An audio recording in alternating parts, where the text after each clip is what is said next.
Pakadali kung gugustuhin. That is all accounted for, Mr. Senator. We will provide you with the accounting, but I want to make clear, we underutilized the approved amount. Kung di po ako nagkakamali. So, nandiyan pa rin po yung 500 million. Hindi po. For 2023. Baka po nagamit lang ay 2 quarters lang po. Less than 2 quarters po. Less po siguro. Hindi ko po maalala kung mga more or less po mga 200. Pero hindi po umabot So, ng may we kalahati. know doon sa 1.5 We will quarters? submit. We will submit to you, nagastos yun? Senator. And then yung mga hindi nagastos, Yes. we want to know kung talagang hindi nagastos Hindi yun. po. Intact lang po yung pag hindi nagastos. Sigurado po ako ron, Senator. Hearing? Yes po. At in fact, before the next hearing, we will already provide you, Thank you, Mr. Chair.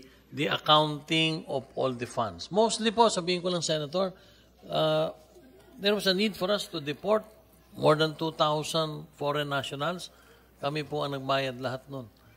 Yung deportation, yung pong pagpapadala na abroad, kami po ang nagbayad through those funds. Anyway, maybe we will just have to discuss that in a private setting, Mr. Senator. But we will provide you, even prior to the next hearing, a full accountability of whatever was spent in that regard.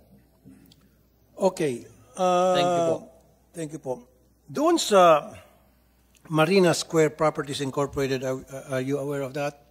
Marina Square Sir, that is the owner of the New Coast. Yung pong tinatalakay natin kanina. Yes. Under the draft ng ginawa ng previous administration, may guarantee na income dapat ang government through PAGCOR Yes, sir. na 1.3 billion. Hindi po. Ganito po. Minimum of 1.3 billion dapat. 1.6. Ganito po, Senator, Sa first year, dahil nag-a-adjust pa po at naninibago pa, 60 million peso, 60 or 70 million pesos, 60 million pesos a month on the first year. On the second year, 90 million, so 1 billion 80. And on year 3 po of their operation, 1.6 billion po ang minimum na dapat nilang ibayad sa PAGCOR. So on the third year, 1.6 na binabayad nila. Pag naumpisa na po, so nag-year 1 na po last year, and so 60 times 70, dapat po ang minimum naman Pero 720. bakit po nabago? Kasi sa original draft, regardless kung sa first year, second year, dapat 1.6 na agad ang ibibigay sa PAGCOR. Bakit? Meron pong sulat sila, nagkaroon po ng pandemya, himina po ang casino. And this was in 2022. Na-approve po yun, Senator. The license was approved by the previous board in 2019 po yata. Bagong-bago po magpandemya. Kaya hindi nga po nakasigada kagad dahil 2020 po, 2021 at early 2022, mahina po talagang negosyo dahil wala pong pumapasok sa mga kasino. So how would we know kung yung kinikita nitong MSPI Yes. ay dapat more than sa 1.6 billion na binibigyan nilang shares sa government? So palagi nilang 1.6 at 1.6 forever ang ibibigyan nila? Hindi po.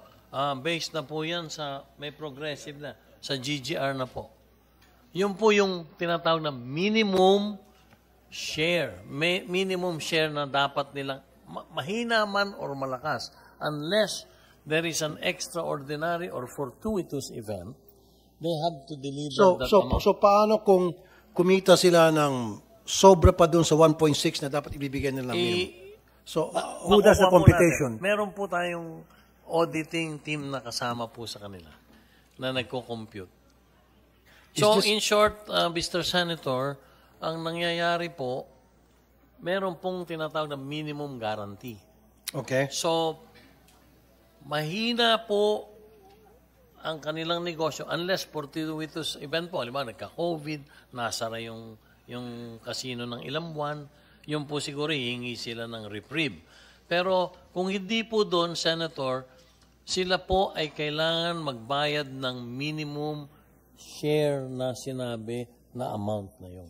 Kung 1.6 billion po, 1.6 billion po ang kukolektahin sa kanila ng PAGCOR. So therefore, itong MSPI dapat sa mga susunod na taon, hindi lamang 1.6 billion ang Yes, minimum na binabayaran nila. Dapat more.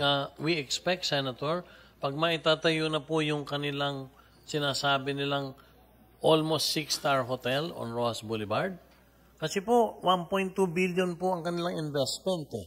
So, sisiguraduhin din po nila yun na maging profitable yung kanilang, yung lumakas yung kanilang casino. At ang ibig sabihin din po nun, yung share na 1.6 na yun, eh baka mahigitan pa po nila.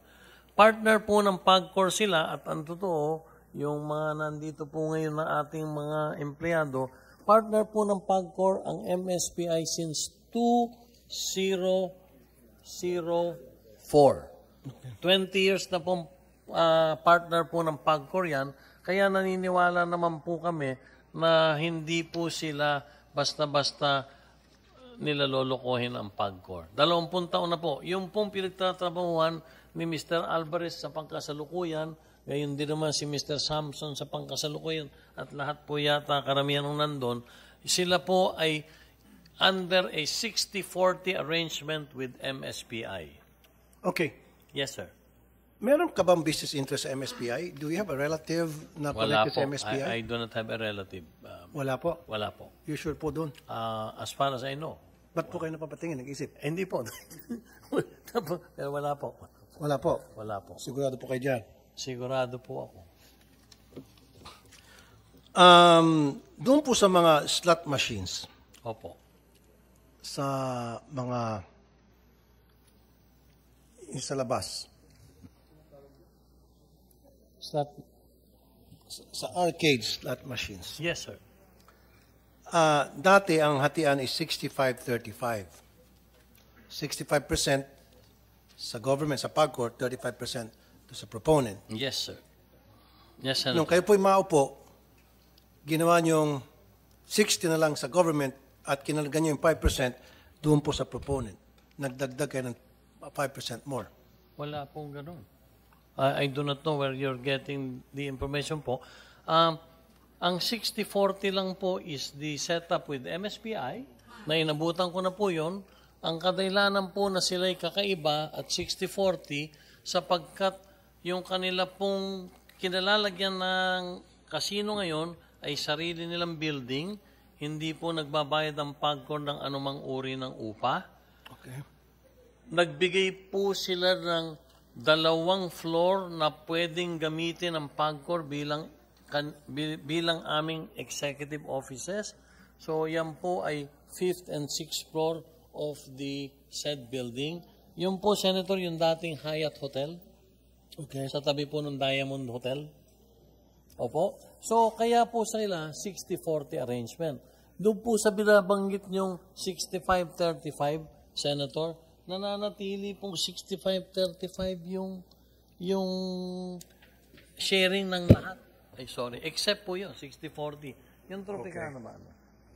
Pareho po, 65-35 well then, po. I need a document. Yes, I will. Lahat po ng Documentation. licensees, 65-35 po. Then give us documentation. Yes, sir. Baka po pertaining to that. ang naisip nung inyong, yung nagpadala po ng message sa inyo, ang ibinaba ko po, yung license fees nung mga internet gaming licenses. Well, So, binigay bibigyan po namin lahat sa inyo. Yes. Yung, is there any specific, sabi niyo po kasi, Senator, may arcade, may specific arcade po ba kayong nabanggit dyan? Mag-submit na lang po kayo, random. Lahat po. Lahat, kung habang maaari, as We have many as four, you can. we have Para four. makita namin kung talagang totoong Yes, sir.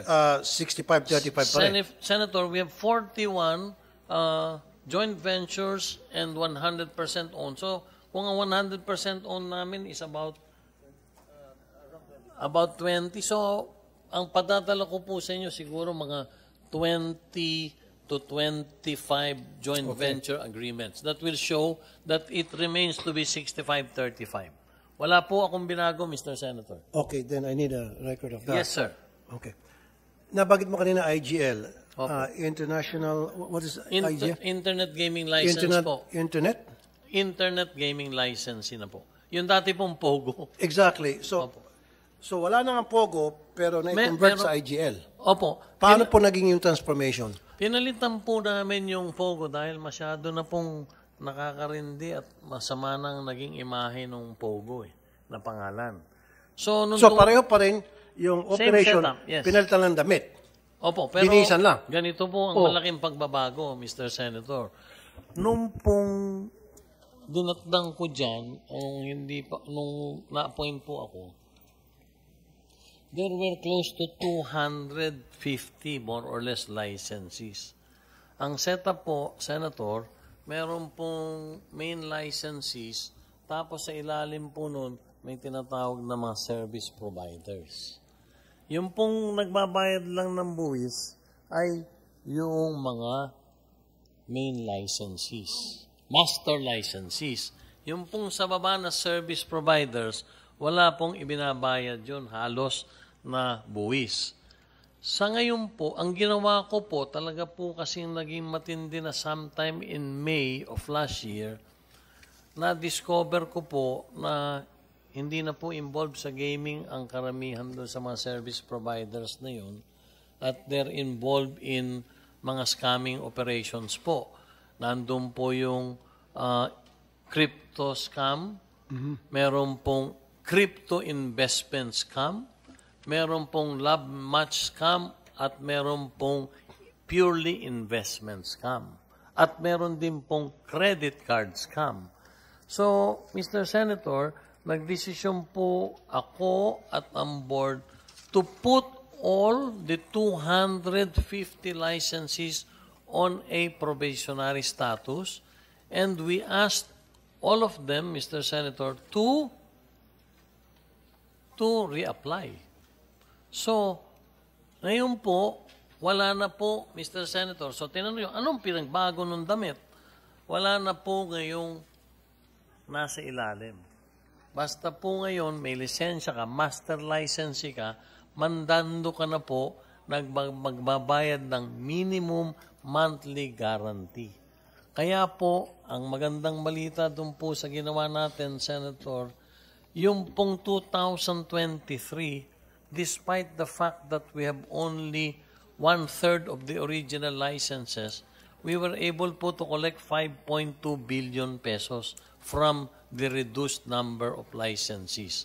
So, ang pagbabago po, Mr. Senator, wala na po ngayong mga sub-licensees or service providers. Ang lahat po, classified na siya as master licensee. Ngayon, hindi po namin pinahintulutan na rin at pinayagang mabigyan ng lisensya yung pong inakala namin na-involved doon sa binanggit ko sa inyong mga iba't ibang uri ng scam. Natitira na lang po ngayon, halos 70 na lang po or less than 70. That includes already yung pong bagong classification. Pinakamaganda po ito ngayon, Service BPO. Kung saan yung mga BPO po natin ay nagsaservice na po, yung malalaki pong BPO tulad ng mga international names din na nadidinig natin ng BPO, nagsaservice na po sila. They serve now as customer service agents of the casinos, land-based casinos worldwide. So, ngayon po, ang naka-credit na po natin na yun noon Siam, panibago na po sila. Pero yung totoo po nag-licenses na nag-ooperate bilang international gaming licenses, ano na lang po, less than 50 na lang po, Mr. Senator. Anong pinagkaiba po ng Pigo sa Pigo, Pogo sa Pigo? Ang Pogo po, international lang po ang kanilang Ang sineservice. Ang Pigo po within the Philippines po. O, di ba mas dangerous itong Pigo kasi ibig sabihin, Pilipino ang mananaya dito, Pilipino ang tatamaan dito, Pilipino ang mapiperwisyo dito. So bakit natin pinapayagan ng Pigo? Kung nagka-problema tayo sa Pogo, dapat itong Pigo, titingnan natin, review natin yung policy about Pigo. Senator, Kasi meron ng igagamba, i-billiards, lahat na ata, kulang na lang, i-langgam. Ilaban mo, yun na lang ilaban. Mr. Senator, so nagkaroon na parang culture of gambling dito sa Pilipinas. If you will allow me, maybe I will just talk Tulad nitong okay game. Ano to? Okay bet po. Okay bet. At Wala marami na po pang yun. mga lumalabas